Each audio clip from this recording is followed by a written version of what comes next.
इन्द्रको मैन्जली स्वर्ग बात गरे भन्ने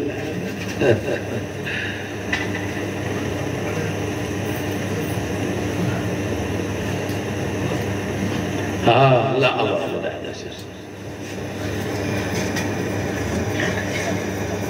कथा भन्ने त हजुर कति अलिकति अलिअलि भन्ने होइन त हजुर देवेन्द्र मौली मन्नार मकरन्दा करुणारूढा विघ्नं चारिद्रमो चरणाम्बुजरेण वः पाशाङ्कुशधरे पाणि वीणा पुस्तकधारिणी मम वक्रवशे नित्यं दुग्धकुण्डेषु निर्मल श्रूयतां देवदेवेश नारायण जगत्पते तुदीयं नाम ध्यानेन कथयेष्य शुभा कथा सर्वे श्रोतारः सावधानं भवन्तु।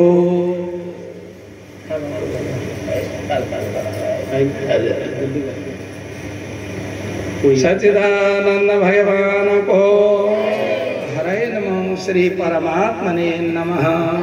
अब यो विस्तार वर्णन हुन लागिरहेका महापुराण श्रीमद् भागवतको विस्तार हुने हुँदा श्रद्धा एवं भक्तिले युक्त भई यस ज्ञान रूपी महायज्ञमा राज भई बक्सेर भागवत श्रवण गरी बक्सन हुने हजुरहरू परमात्माका प्याला भगवानका भक्त भागवत प्रेमी श्रद्धेय श्रोता जनहरू अब यहाँहरूले श्रीमद् भागवत विस्तार हुन्जेलको लागि श्रद्धा एवं सावधान पूर्वक बसेर यो भागवतका सम्पूर्ण पाठ पारायण र संक्षिप्त कथा श्रवण गरी बक्सनु होला भएर सबै उपस्थित श्रद्धेय भागवत प्रेमी श्रोता अनि कर्ता सबै जनहरूमा नम्र अनुरोध गर्दै अब विस्तार हुँदैछ श्रीमद् भागवत। पहिला त म हजुरहरूसित माफ माग्दछु, किन भन्दा नि अब यो धारा प्रवाही रूपमा बोल्दा एक कुरो बोल्नु पर्ने पक्कै अर्को कुरो बोलिन्छ, त्यसको लागि हजुरहरूले पक्कै माफ दिनु होला भन्ने पनि आशा लिँदै पक्कै, किनकि धारा प्रवाही रूपले बोल्नु पर्दा यहाँ भइदिएको सोच्तानी पढे जस्तै पढ्नु पाएको जे छ त्यही भनिन्छ। आखिर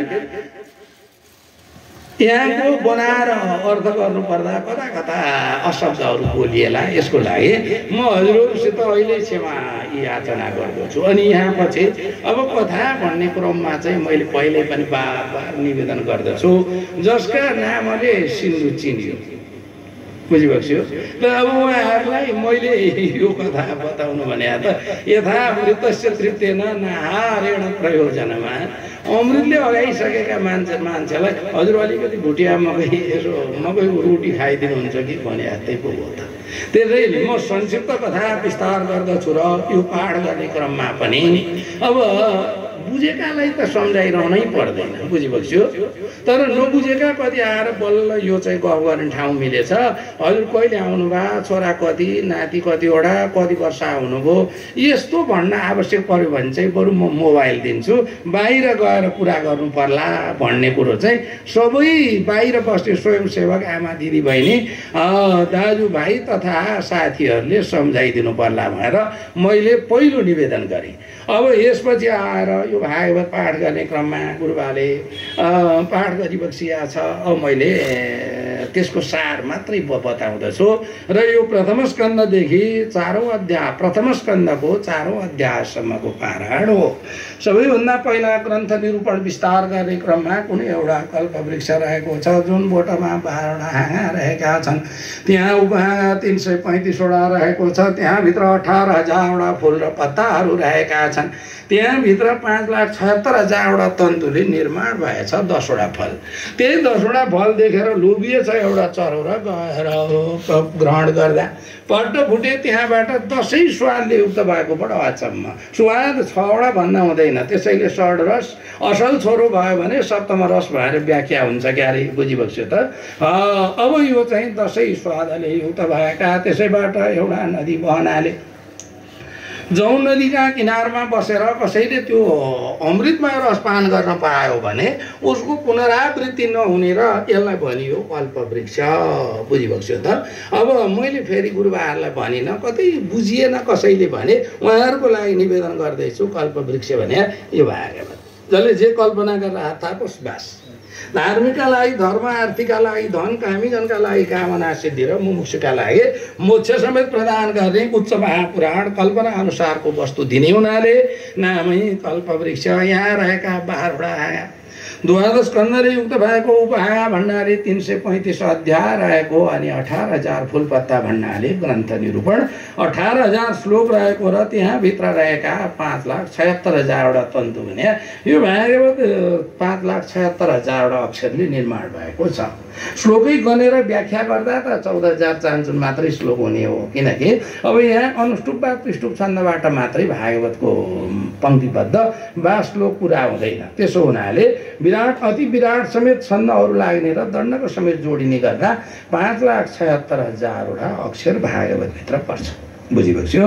अब यहाँ 10वटा लक्षण अरू पुराणहरूमा खोजेर पनि पाइँदैन। 10 लक्षण नभई महापुराण बन्नु रहेनछ। 10 लक्षण पुर्याउन 5वटा सूक्ष्म 5वटा थुल मिलाएर बल्ल 10 लक्षण पुरा गरिन्छ।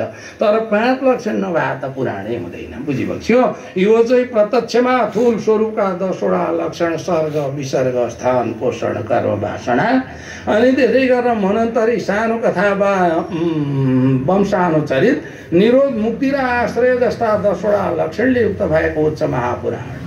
आमाल ब्रह्मचारी भएर हिँडेका सुखदेव पनि जुन भागवतका श्लोकले भुलिएछन् र 1000 वर्ष तप गर्दा भन्दा ठुलो पुण्य 4 श्लोक भागवत सुनेर हुन्छ भने के को दुःख चटक फर्केर आउनुभयो उहाँकै मुखारविन्दबाट प्रस्तुत हुन आएको उच्च महापुराण परमहंस संहिता श्रीमद् भागवत भनेर भागवतका महिमा बताउँदै यही 10वटा लक्षणले बनेका भक्ति रूपी रस र ज्ञान वैराग्य रूपी चाहिँ सङ्गम र यो भागवत श्रवण गर्नाले चाहे अनुसारका फल प्राप्त हुने, कोही स्वर्गीय पितृहरू मोक्ष भएर भगवत धाम प्राप्त गर्ने, भएका वा हुँदै रहेका सन्ततिहरूको उन्नति प्रगति हुने र जसले सुन्यो उसको भगवत धाम प्राप्त अवश्य। र यस्तो उच्च महापुराण श्रीमद् भागवतका ग्रन्थ निरूपणलाई विस्तार गरेर अब मङ्गलोच्चारण विस्तार हुँदैछ। जन्मादेशय तन्वयादि तरतः चार्थे स्वभिज्ञ स्वराड तेरे ब्रह्म हृदय आदि कवये मुह्यन्ति सूरय तेजो वारि मृदाम यथा विनिमयो यत्र त्रिसर्गो मृषा धाम्ना स्वेन सदा निरस्तकुहकं सत्यं परम धीमहि। परम सत्यले युक्त भएका यो सारा जगत चाहिने सृष्टि गर्ने हुने, पालन गर्ने हुने, लय गराउने हुने, जन्म अदृश्य जन्मार्थ सृष्टि पालन र लयलाई सारा आफैले गराइ बक्सनु भएका र जुन परमात्माका हृदयबाट उत्पन्न भएका ब्रह्मा आदि गरिएका महाकविहरू समेत खोइके भएर अल्मलिएका यस्तो उच्च महापुराण यो श्रीमद् भागवत जसरी एउटा चाहिने पात्र बन्नको लागि तेजो भारी मृदा, तेज प्रकाश पनि चाहिने, भारी पानी पनि चाहिने, मृदा माटो पनि चाहिने। माटो पानी र अनि प्रकाश नभएसम्म भाँडो नबन्ने, तर त्यतिले मात्रै नबन्ने बनाइदिने व्यक्ति वा कुम्भकार समेत रहेर अनि मात्रै पात्र बने जस्तै उत्तम तामस्तैल आदि गरिएका सृष्टिलाई बनाएर सारा जगतको चाहिने उत्थान गर्नुहुने परमात्मा प्रभुका महिमाले भरिएको उच्च महापुराण भागवत। धर्म प्रोजित कैतवोत्र परमो निर्मत शराणाम सतम। कसैले एकपल्ट मात्रै पनि यो मत्सर रहितको भागवत श्रवण गर्न पाइयो भने त्यसको हृदयमा भगवान आएर अवश्य थुनुवा भएर रहने, त्यसका आध्यात्मिक आदि भौतिक र आदि दैविक तिनै किसिमका तापहरूलाई नष्ट गराउने उच्च महापुराण भागवत यस्तो रहेको छ। र जुन सुखदेव स्वामीका मुखार भिन्नबाट वेद रूपी वृक्षलाई मन्थना गरेर निगम कल्पतरोर गरितम फलम सुखमुखादमृतः त्रवसंयुतम। वेद रूपी वृक्षलाई मन्थना गरेर अनि उत्पादन गराई फली पाकी गली सुखदेव स्वामीका मुखार भिन्नबाट यो पृथलमा प्रस्तुत हुन आएको उच्च महापुराण जो भक्तिले युक्त भएका भावुक जनहरू यस पृथलका बिचमा रहेर यस रसको आलयमा नै घरमा चुप्लुक्क डुबेर यो भागवत श्रवण गर्न सकिन्छ वा सक्दछन् भने त्यो अब हजुर हाम्रो अन्तिम जन्म हो। फेरि आमाका गर्भमा गुणुल्किन भएर जसले भागवत श्रद्धाले सुन्नु भएको छ त्यो आउनु पर्दैन। बुझिबक्स्यो त। अनि अब यो भागवतको मङ्गलाचरणलाई विस्तार गरेर अब द्वादश स्कन्धमध्ये प्रथम स्कन्धतर्फ लाग्यौँ। यहाँ 19 अध्याय हो र 4औं अध्यायसम्मको पारायण भर्खर भएको कुरा यहाँहरूलाई मैले बिन्ती जारी गरेँ। अनि अब फेरि हजुरहरू वित्तीय हुँदाहुँदै पनि म प्याट्ट विचार सोध्छु है त हजुर। त्यो चाहिँ किनभने नत्र के हुँदो रहेछ, जान्नेले जानिरहने, नजान्नेले नजानिरहने हुँदो रहेछ। बुझ्नुभयो त? कोसीमा पानी कति बग्छ बग्छ, टार सुक्खा। कोसीमा चाहिँ पानी जति पनि हजुरहरू गुरुदेवहरूलाई सोधे आएन, तर पत्ता हुन्छ गुरुहरूले पनि पर्ने हुन्छ। किन भन्दा नि त्यो नसोधिदिएपछि अनि रेडियो बजाएर निराश हुँदो रहेछ।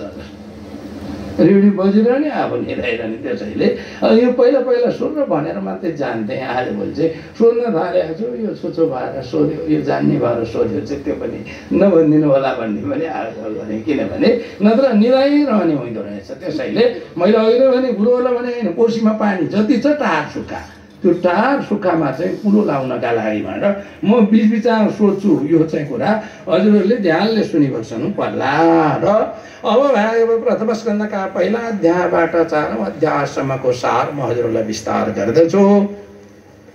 यो भारतवर्षका उत्तर प्रदेशमा पर्ने कोही एक नैमिषारण्य नाम गरिएको तीर्थ, जहाँ सौनक समेत 88,000 मुनिहरू राजयोग सन्थ्यो। त्यही बेला ब्याजीका चेला रोमहर्षणीका छोरा सुत नाम गरिएका पौराणिक हुनुभयो। उहाँलाई रोमहर्षणी भने चाहिँ जसले पुराण भन्ना उनका गुरु पनि बडो रोमाञ्चित हुन्थे। व्यास पनि शरीर जुरुङ्ग हुन्थ्यो अरे। त्यसैले उहाँलाई रोमहर्षणी भन्ने व्याख्या भएको। सुत भने चाहिँ वर्ण हो भन्ने कथा हुन्छ। र उनै पाल्नुभयो। चेलाहरू सहित सारा ऋषिहरू उठ्नुभयो। गएर पाउमा परे ल्याए, आसनमा राखेर धमाधम 6वटा प्रश्न गर्नुभयो। 60 प्रश्न मध्येमा भगवानका अवतार कहाँ र कतिवटा भए, भगवानले किन अवतार लिन्छ, परमात्मा निराकार भएर पनि आकारमा आउनुपर्ने कारण के, जन्म मरणको दुःख सहनु पर्ने केलाई, र एक अनि यो शास्त्रका सारहरू के रहेका छन् र मान्छेको श्रेय के गरे हुन्छ 2। त्यहाँपछि आएर यो पृथ्वीलाई अड्याउनेवाला को छ र चन्द्र सूर्यलाई प्रकाश गराउने को हो 3। भगवानका अवतार कहाँ र कतिवटा भए 4। भगवानले कृष्ण अवतार लिएर कुन कुन लीला गरेर जानुभयो 5। अनि भगवानको स्वर्गारोहण भएर सवारी भएपछि धर्मक शरणागत धर्मकसका शरणमा रहेको छ गुरु। अब यो कुरा आइदिया होस्, किनभने अब सत्य त्रेता द्वापर तिनै युगको अन्त भएर लागेको छ। कली कलीमा राजा पापी हुन्छन्, प्रजा पापी हुन्छन्, धर्म कर्म काहीँ कसैले गर्दैन।